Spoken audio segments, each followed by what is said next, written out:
Alright guys, welcome back to the channel. Today we're working on a 2020 Peterbilt.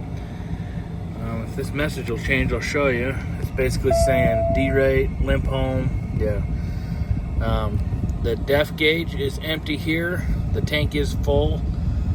So I'm just going to show you pretty much what this takes. I've seen this a ton of times. Let me climb down here. I've seen this on Peterbilt, Kenworth, International, Freightliners, everything. It's a really common problem where the def tank level sensor, which is right here, goes bad. I got a new one sitting here.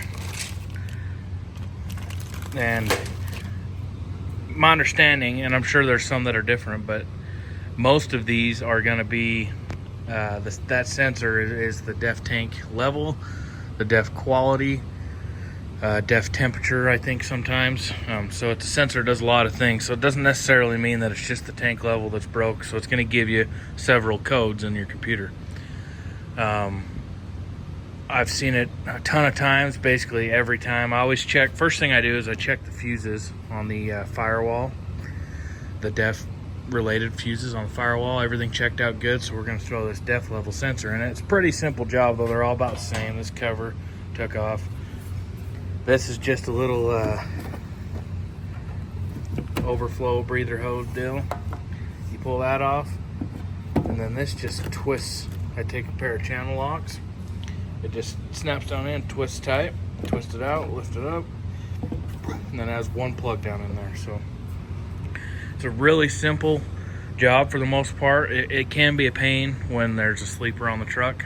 A lot of times you end up pulling this def tank down a little bit, because you got to get that straight up out, that standpipe style. So that's pretty much what I wanted to show you. It's nothing crazy. The plug, it's just one plug, and then you pull that out. It really, on these types of trucks, it's not a very long job at all, but it can cause you a lot of grief. So if you're running a fleet of these trucks, or you own one of your own, it really is not a bad idea to keep one of these on you. You essentially, you could do this on the side of the road. You would want to have some computer diagnostic software to be able to clear codes and things like that. But this is definitely, especially on a day cab style truck, this is something you can do on the side of the road. So I'll give you the part number on this one, but they are going to be different for each truck that you've got going. So this one, there you go. If you need to screenshot that or write it down, I'll also link it in the description. But this is a 2020 Peterbilt. It's got a pack car engine, but I've seen it on, like I said, Peterbilt, Kenworth, International, Freightliner, with every engine you can imagine. Pack cars, DD15s, Cummins, a lot of Cummins stuff. So I think more than anything, this is just a common sensor problem rather than related to the truck or the engine, but it is a common problem. I would say we see it almost once a week. So hopefully that helps you out on location and kind of what it is.